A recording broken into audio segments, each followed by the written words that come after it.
2740 બ્લોકમાં 5 કરોડથી વધુ 63,000 ગામોને જનજાતીય ઉત્કર્ષ યોજનાનો લાભ મળી રહ્યો છે। આપણે બધા સૌ જાણીએ કે અત્યારે જિલ્લાના આપણા સન્માન્ય જિલ્લા કલેક્ટર શ્રી, જિલ્લા વિકાસ અધિકારી શ્રી, આપણા નિયામક સાહેબ શ્રી અને પૂરી વહીવટ તંત્રની ટીમ સાથે મળીને જે વિસ્તારમાં હજુ પણ વીજળી દેવાનું બાકી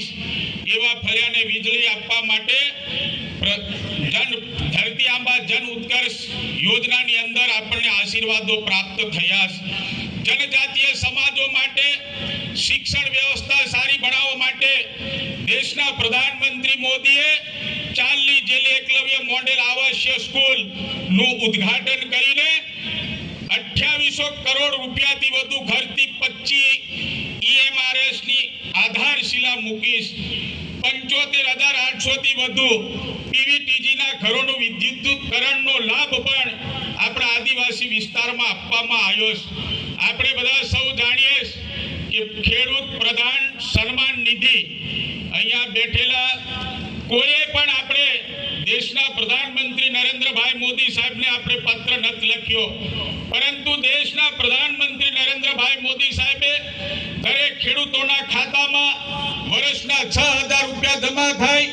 એના માટે પ્રધાનમંત્રી કિસાન સન્માન નિધિનો 17મો હપ્તો રિલીઝ કરીને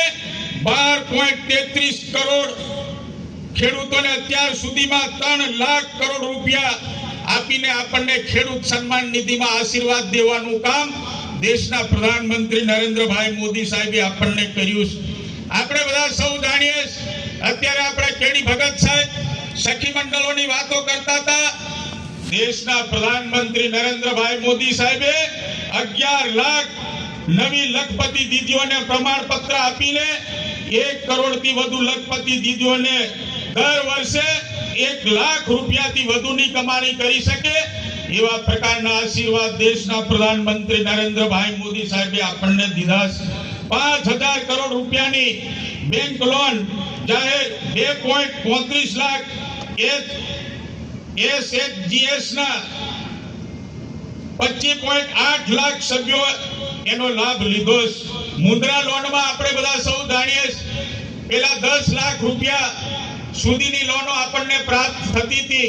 પરંતુ દેશના પ્રધાનમંત્રી નરેન્દ્રભાઈ મોદી સાહેબે નવયુવાનોને રોજગારી આપવા માટે હવે 20 લાખ રૂપિયા ઉપરની આપણને આશીર્વાદ દીધી છે લોન માટે। પ્રધાનમંત્રી આવાસ યોજનાની વાત હોય, દીનદયાળ અંત્યોદય યોજનાની વાત હોય તો દીનદયાળ અંત્યોદય યોજનામાં પણ 10 કરોડથી વધુ મહિલાઓને સંગઠિત કરીને તેમની આજીવિકા, ડિજિટલ સાક્ષરતા અને સામાજિક વિકાસ માટે 90 લાખથી વધુ સ્વસહાય જૂથો બનાવવામાં આખા દેશમાં આવ્યા છે। આદિવાસી સમાજને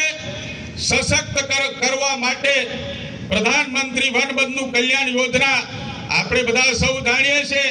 કે ભારત વિશ્વમાં બીજા નંબરની સૌથી મોટી વસ્તી હોય તો આદિવાસીઓની વસ્તી આ ભારત દેશમાં જે પ્રકૃતિ અને સંસ્કૃતિ અને આદિવાસીઓથી વિવિધતાથી ભરેલો આપણો આ દેશ, કુલ વસ્તીમાં આદિવાસીઓનો હિસ્સો 8.9%। કુલ ભારત દેશની જે વસ્તી એમાં કુલ વસ્તીના 8.9% જેટલી વસ્તી આપણી આદિવાસીઓની હિમાલયથી આંદામાન નિકોબાર સુધી 700 થી વધુ અનુસૂચિત જાતિઓ આવેલી, જેથી આદિવાસી સમાજ પણ પાછળ ના રહી જાય એના માટે 28 ઓક્ટોબર 2014 ના રોજ શરૂ થયેલી પ્રધાનમંત્રી વનબંધુ કલ્યાણ યોજનાના આપણને લાભ મળી રહ્યા છે। આપણે બધા સૌ જાણીએ ઘણી વખત મારી સ્પીચમાં પ્રધાનમંત્રી આદિ આદર્શ ગામની વાત કરું એના માટે હું કહેવા માંગુ છું કે આદિજાતિ પેટા યોજના અને વિશેષ કેન્દ્રીય સહાયની અગાઉની જે યોજના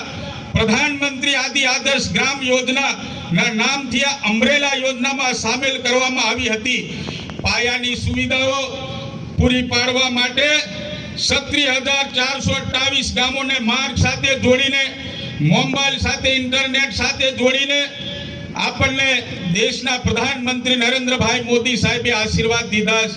એનાથી પણ જ્યારે આગળ વધીએ ત્યારે આંગણવાડી કેન્દ્રો, આરોગ્ય ઉપકેન્દ્રો, પીવાના પાણીની સુવિધાઓ, ડ્રેનેજ, ઘન કચરાના વ્યવસ્થાપન માટે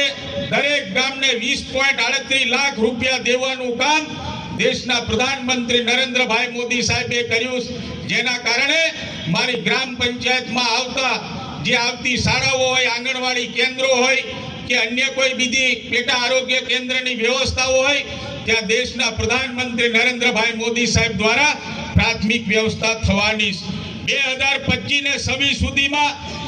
7,273 કરોડ રૂપિયા ખર્ચ કરવામાં આવશે। 31 જુલાઈ 2024 સુધીમાં 16,000 ગામડાઓની યોજનાને મંજૂરી આપીને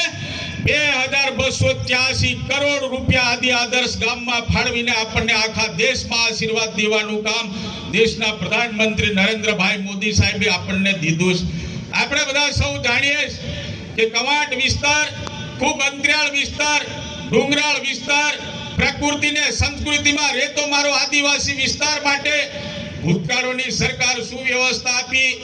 એ આપણને બધાને ખ્યાલ છે। મેં ગઈકાલે પણ કસરવાર ગામે મેં મારી સ્પીચમાં કીધું કે જે તે સમયે દેશના પ્રધાનમંત્રી નરેન્દ્રભાઈ મોદી સાહેબે રાજ્યના મુખ્યમંત્રી હતા ત્યારે આપણને ખૂબ મોટા આશીર્વાદ આપીને આપણો આદિવાસી વિસ્તાર પ્રગતિના પંથે આગળ વધે એના માટેના પ્રયાસો થઈ રહ્યા છે। અન્ય પાર્ટીના આગેવાનો એમની સ્પીચમાં કહેતા હોય કે આધાર કાર્ડ સરકારે દીધું, રેશન કાર્ડ સરકારે આપ્યું, આ બધું સરકારે આપ્યું હોય અને એને કેવાયસી કરવાની, આધાર કાર્ડ લિંક કરવાની સી જરૂર છે। પરંતુ સૌને હું કહેવા માંગુ છું, આપણા નિયામક સાહેબ અત્યારે કહેતા હતા કે નવા જે સર્વે અત્યારે નવું થઈ રહ્યું છે, જે લાભાર્થીઓ આપણા બાકી રહી ગયા છે, સગાવાલા આપણા બાકી રહી ગયા છે, જેઓને લાભ આપવા માટે ધરતી આંબા જન ઉત્કર્ષ યોજનામાં પણ આપણા નિયામક શ્રીએ એમાં સામેલ કરી લીધું ત્યારે અત્યારે ઓનલાઈન ચાલી રહ્યું છે। ત્યારે આપણે બધા સૌ જાણીએ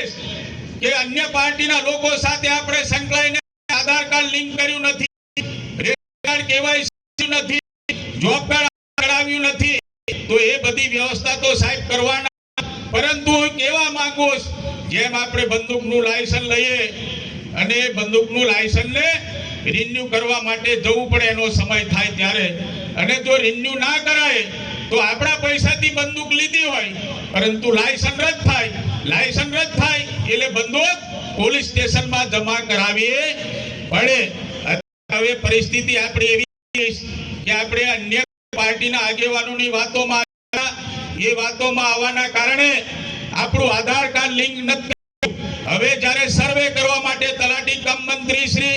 ગ્રામ સ્વરોજગાર આ તમારી પાસે આવશે ત્યારે પહેલું તો તમારું આધાર કાર્ડ, જોબ કાર્ડ છે, ત્યારે ફરીથી તમારે આધાર કાર્ડ લિંક કરવું પડશે। એટલે આપણે સરકારની વ્યવસ્થા સાથે રહીને આપણા લાભાર્થીઓને લાભ મળે, આપણો વિસ્તાર સમૃદ્ધ બને એવા આપણે પ્રયત્નો સરકાર સાથે રહીને જ કરવા પડે। ધારાસભ્ય તરીકે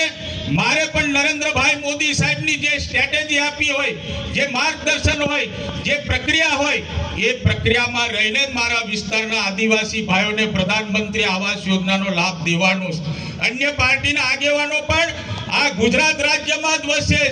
એ પણ ગુજરાત રાજ્યમાં વસીને દેશના પ્રધાનમંત્રી નરેન્દ્રભાઈ મોદી સાહેબના પ્રધાનમંત્રી આવાસ યોજનાનો એમને લાભ દેવાનો હશે, એમને કોઈને અપાવવાનો હશે, તો એ જે બોલતા હતા